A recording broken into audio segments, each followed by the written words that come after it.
warahmatullahi wabarakatuh. Pemirsa, kembali dengan saya Bila Hajar Hutima di Breaking News Bamuswari.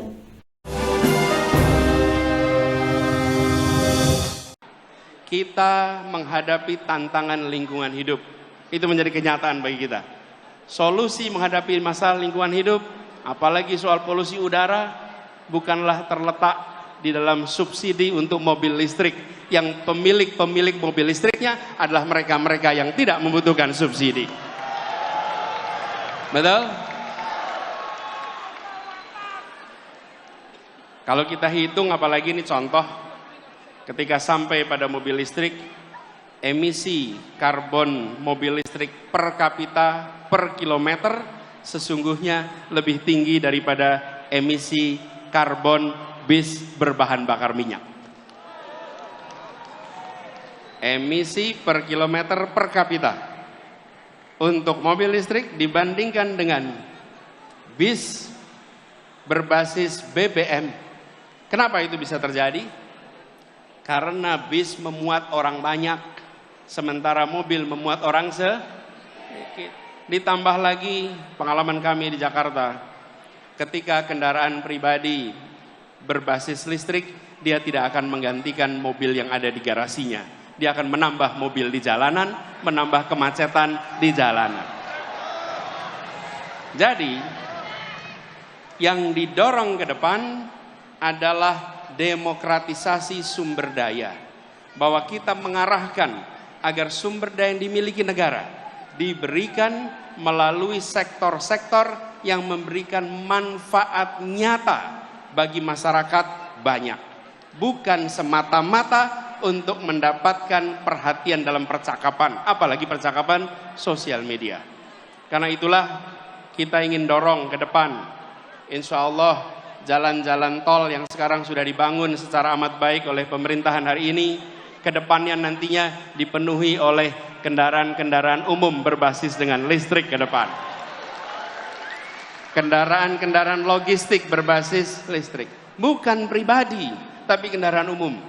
Dan kita tahu, begitu bicara kendaraan logistik, kendaraan umum, pengangkut massal, maka dia bukan hanya memindahkan badan, bukan hanya memindahkan barang. Dia sebetulnya adalah alat untuk membangun perasaan kesetaraan, alat membangun perasaan persatuan.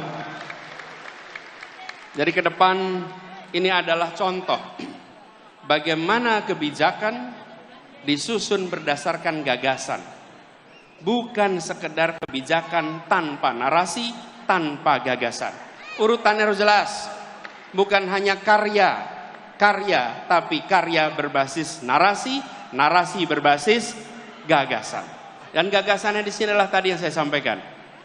Kesemakmuran, kesetaraan, keadilan. Dan begitu ada pembagian sumber daya, maka pembagian sumber daya ini adalah memasukkan unsur-unsur gagasan itu.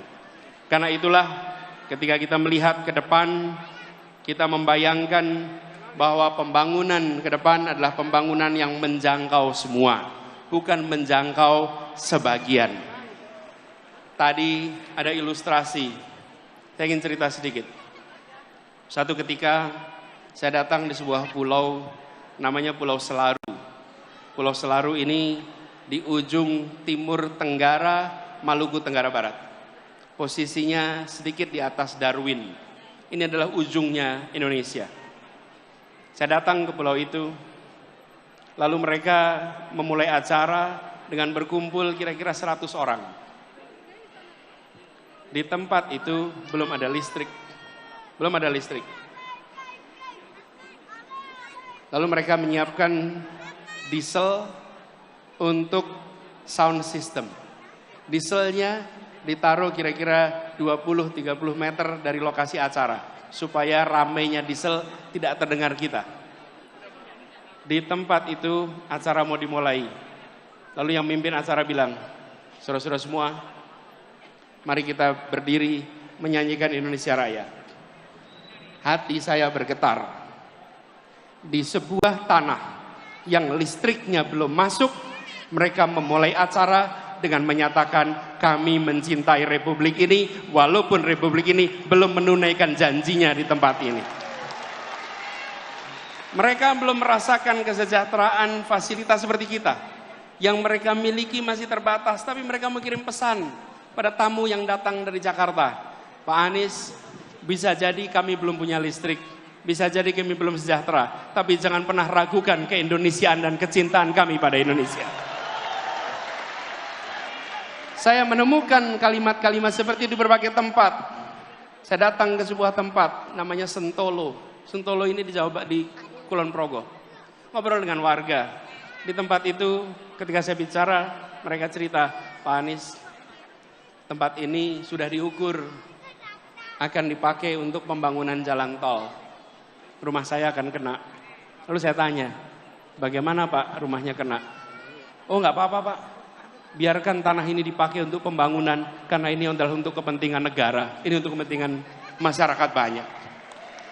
Dia belum sejahtera, dia kondisinya masih minim, tapi dia mengatakan pada semua bahwa kecintaan kami bukan berdasarkan kekayaan material. Kami mencintai Republik ini secara tanpa syarat. Kami sekalian, kita-kita yang berkumpul di tempat ini, kita-kita yang memperjuangkan Indonesia yang lebih baik, kita harus ingat bahwa ada saudara-saudara kita yang lokasinya hitungan kilometer jauh dari Jakarta, jauh dari Monas, tapi mereka 0 kilometer dari Indonesia dan mereka harus merasakan kesejahteraan yang meningkat secara amat serius. Demikian breaking news Bambu Sore kali ini. Kita akan kembali di kabar Bambu Sore berikutnya. Saya Mila Hajarotima beserta seluruh kru kerabat yang bertugas undur pamit. Bila taufik wal hidayah. Wassalamualaikum warahmatullahi wabarakatuh.